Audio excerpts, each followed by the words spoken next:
Then it was Pan African University. So what I did, I designed questionnaires, 88 items. There were 88 items, and you know how you do your quantitative questionnaires, right? And then I distributed them to 1,000 participants or respondents in different schools. It was a mixture of teachers, principals, HODs responding to the school as a learning organization. And the reason why I developed this topic, before I did my PhD, I was a school principal for 10 years. I started a school in small farms. I don't know if some people know small farms. Mujaya Tuto Primary, I'm the founder. Yes, I found it. We were in Zone 7. Initially, when I started that school, I was just given a paper by the department, a list of names of 20 teachers, and that was my school. List of 20 teachers. That was my school during those days. So I had to go and hunt, look for all these teachers. Eventually, I was able to get the teachers.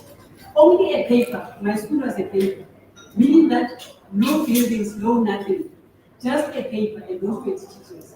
So after I got those teachers, I then spoke to one of my colleagues. We were together at Wilberforce training as teachers. So I requested them that we have no school. I only have a list and 20 teachers.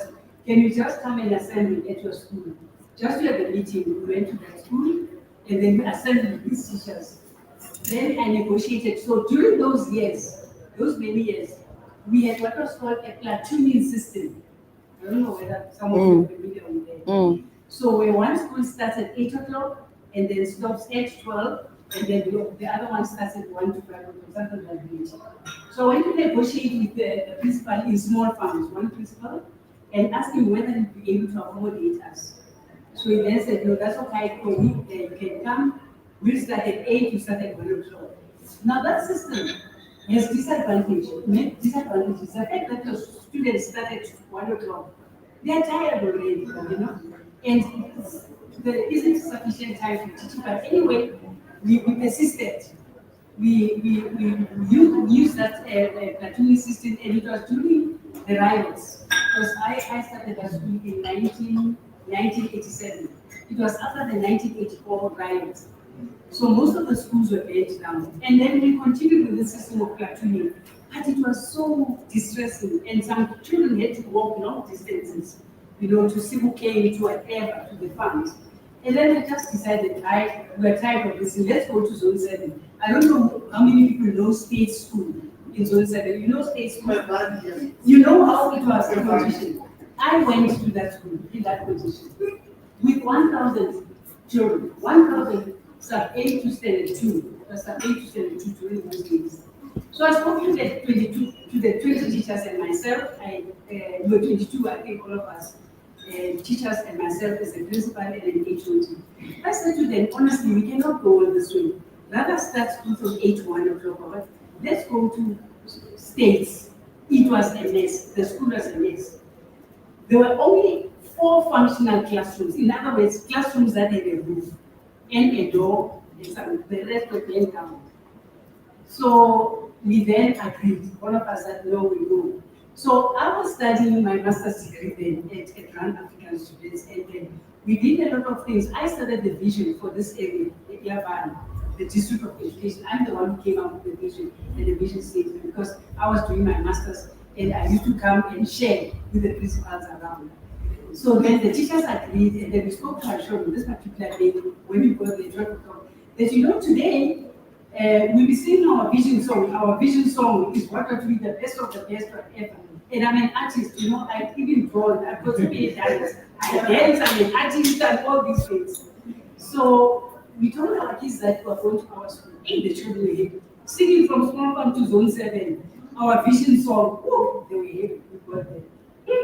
When we got to the school, the kids were so disappointed. No school. They were so disappointed. 8. The kids were 8. So I said to them, how many of you are 1,000 and we are 22 teachers? Let's raise our hands. We've got 2,044 hands. With these hands, we're going to turn the school around. This is why my book and this is the school is the learning organization. I didn't report. You can see how ineffective the inspectors were to do those things. I never reported, so no one knew where I was. So we started working, and I'm creative as well. I do gardening, I do my own gardening, and even at my age, I still feel to gardening, to watching, and everything. So we started cleaning up the things. There was no water running in those seven. The toilets, because there was no fence, they just put big rocks inside those toilets. Nothing flushed. It was horrible. I told them we're going to clean this place. We cleaned up the place, removed the food. I had a car at the time, and I was driving up and down. I love driving. So then we started cleaning up, and I said to the kids, each one of you bring a car, an old tire from the cars. We cut them into half, decorated and painted. As an artist painted this, we started cleaning. Bring brooms, we swept. And I had a very generous teacher, Mr. Just forgotten his saying, would buy loaves and loads of bread that once cleaning, we feed our children with bread and achai and whatever we did. We cleaned daily, I don't know for how many months. And every Saturday, we had a concert. Invited parents. I would bake cakes from my house. Bake, we said, and I never kept money because I'm very bad with money. So the teachers kept the records, and then we started painting. We painted. I don't know where I got this. We painted. We fixed windows. We renovated that school. Eventually, I think after 3 months, we attended that school. I don't know whether you've seen it later, that school. After 3 months, we even had a telephone. I then called the inspector. Mr. Maseko, I'm in zone 7 with this. Had to call me. Zone 7. We are flying. Are you mad? He said, yes. We got a school in Atikwini. Can't be true. The inspectors came. They found the school. That time we had a director, was a white man, Mr. Forgotten what his name. He started state school, was his principal of state school, then became the director at the district offices. So the inspector came, there was a functional school. So this inspector, the white man, who was a principal and now a director, one of his staff members was going on pension. He said to this woman, I want to give you a gift to your home. He drove the woman. She had been a teacher in the school. And it was banned, during the time when she was teaching there. So he drove the woman to as a present. When that woman walked into the school, she said, the person who cleaned the school did not use her hands, she used her heart to clean the school. Do you know what happened? During those days, you'd wait for 10 years if you're a principal to get a school. If I started in 1990, I'd only get a school, and you in 2020, in 20, whatever, 10, would it be in 2000 and 2000? Work spread. Pretoria got to know about what I did. I'm telling you, within 6 months, they built Mujara Tuto as a gift for me. That's really small things. I developed the concept of a school as a learning organization. What it means is that a learning organization is not, it is people learning together. Like us coming here, we've come to learn together. So then I developed a business. But now, when I was a principal, I discovered something funny about teachers. Teachers are strange people. And remember, as a principal, or even as a leader, or as an HOD, you are always distant from the people. You are there and they are there. So whenever you speak to teachers and you tell them about things that need to be done, most of them forget, but your faults, they all remember them. They all remember your faults. And you always say meeting. Anyway, they will tell me that, ma'am, today we want to talk to you, and there are certain people, they are politicians, I'll be sitting there alone, and they come in style, hey, the way they walk, standing there, they come to tell you things. Yes, you've done this, and this one comes. He says, you've done that. All are taking you. But there's always that one little teacher who won't say anything, one who's a pathetic. And as a principal, you look at this one and say, at least this one is not that taking you. At least I still have a friend. Right? And then in that course of protect, you remind them. You remember, I told you to do this, everyone forgets. They've all forgotten the good things, the right things that they're supposed to do. I then ask the question, why do people behave the way they do? All your mistakes, everyone remembers. All the good things that we do, everyone forgets. And that is why I came up with the title, The School as a Learning Organization. So, and it's I've written books. You can Google me there, you see the book as well. I've written two for some of it. And one of them is kept in Harvard University. Yes, yes, then I did this doctorate. So it was a quite mixed method now, coming to the mixed method.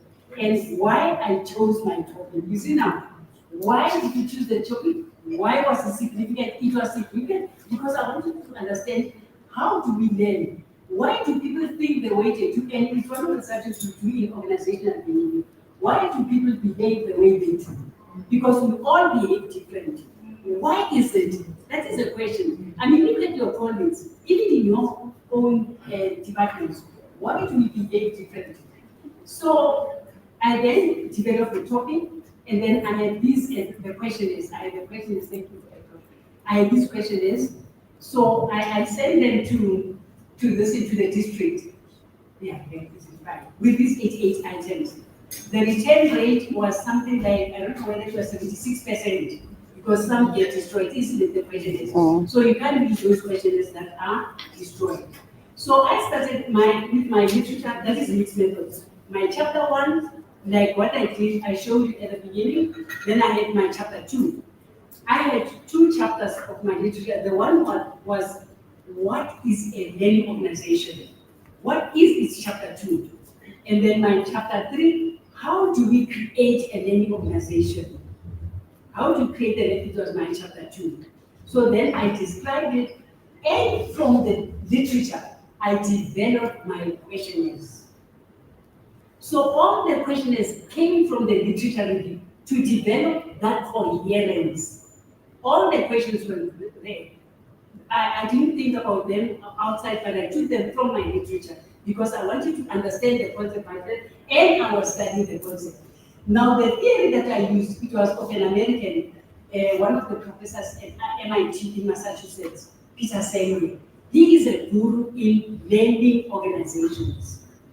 And some of the books that have been written is, why are schools not learning organizations? Because people take for granted that beauty, for instance, you are that, but beauty is not a learning organization. It is a dysfunctional, I'm sorry to say that, and one of them, but it is dysfunctional in many ways.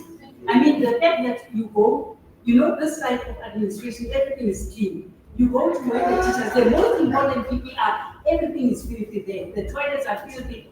And we are the people who generate money for the institution. That is dysfunctional. I hope I'm not confused.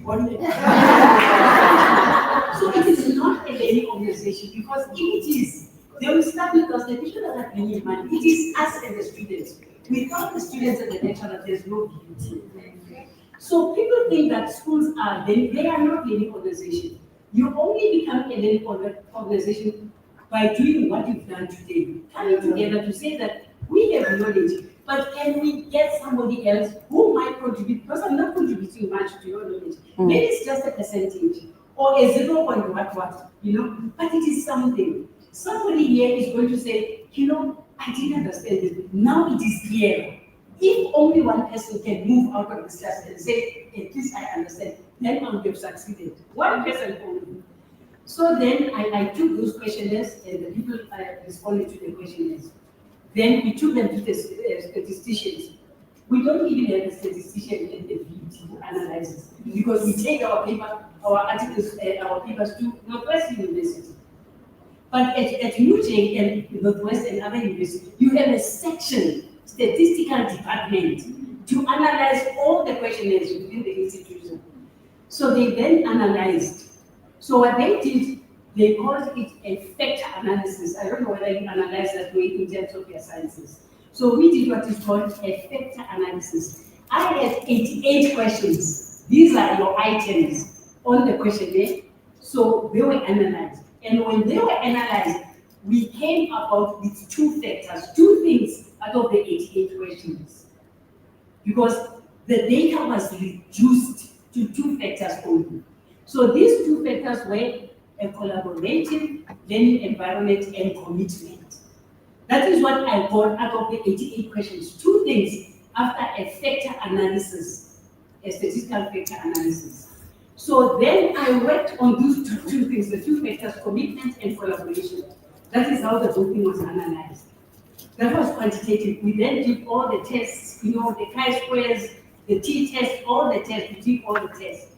Once we had done our analysis, the quantitative, I took the two things, the commitment and collaboration, the two factors, and I went to conduct interviews. So step one was what? Quantitative questionnaire analysis. I came about with two things from the 88 items, 88 questions, and I went to conduct interviews. So these interviews were individual interviews and focus groups.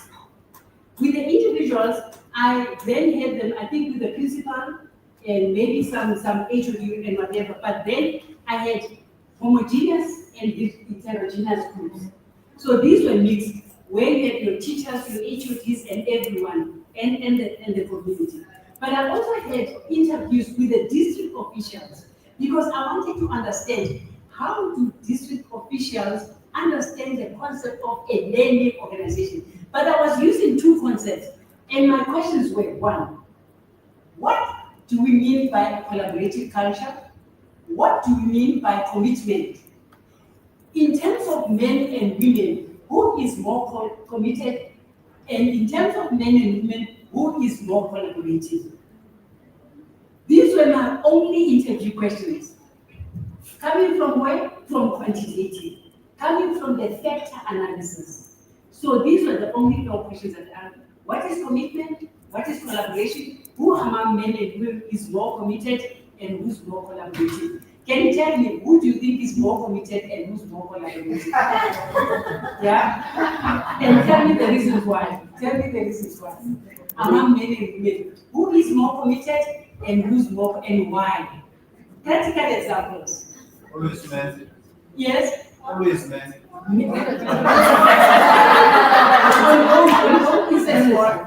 I'm going to say always men are committed. Why are men more committed? Give us a reason why, because now we're doing research. You can't even answer without supporting it. Justify. I think for being naturally being responsible or being a leader, once you want to do something, they commit to do it. So I think it comes from the natural feeling that if you start something, you want to commit it until it is done. So that's why I'm saying that men are more committed. Yeah. Okay. And remember, there's nothing wrong with research as long as you can justify it. Yes.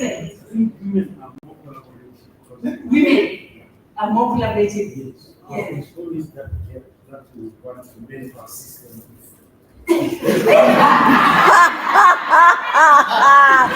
you twisting it around?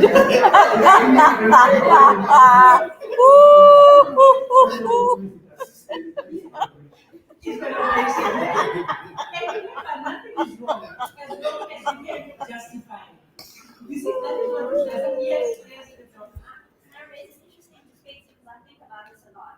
I'm Yes. a little bit of a feminist, I'll put it out there. A feminist, yes. But a little bit. Yes. And what I often find is, I think because it's maybe a natural part of us that we're easily distracted. What women? Yes. Because we are often raising children and you have to be easily distracted. Yes. If somebody needs you, you have to put them first. So at work, I often find it difficult to be committed because your focus is being split. Somebody emails me and they need something. My natural response is to assist rather than to stay on my track. On your track. And I don't know if that's general, but I find with women, they will react to someone else needing assistance faster. So that is collaboration. So they are genuinely, and Collaborating. it breaks your focus. So the one track mind, you want to have those hours where you can just, it's me and leave me alone. Yes. But it's a luxury. Okay. It's a luxury. Okay. Someone else, you see, as long as you can support someone else, but I tell you my result. Yes, Professor, you're professor. People have become professors since I left. I just say Doc. Yes. Yeah, I know from observation, Yes. women are collaborating Yeah. more. Yeah. I look from if women have to be together, like running a stock fair, for instance. Because they're like, Yes. if they are alone, So men will take a longer time if they run something that is run by the men. The only time that they start fighting is when the women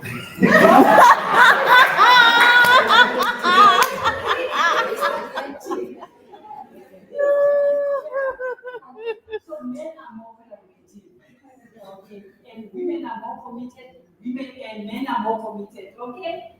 Any other contribution? Think about yourself and what happens in your own life. Commitment and collaboration, your own family situation.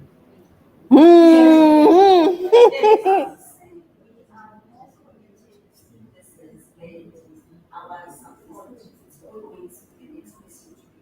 So if a man says, I'm going to start taking care of my support is a commitment to see them prosper in terms of movement to the family. But the men really committed for me is a little because they actually detach them, they even forget on their promises. You see, So that men forget their promises. Yeah, for them,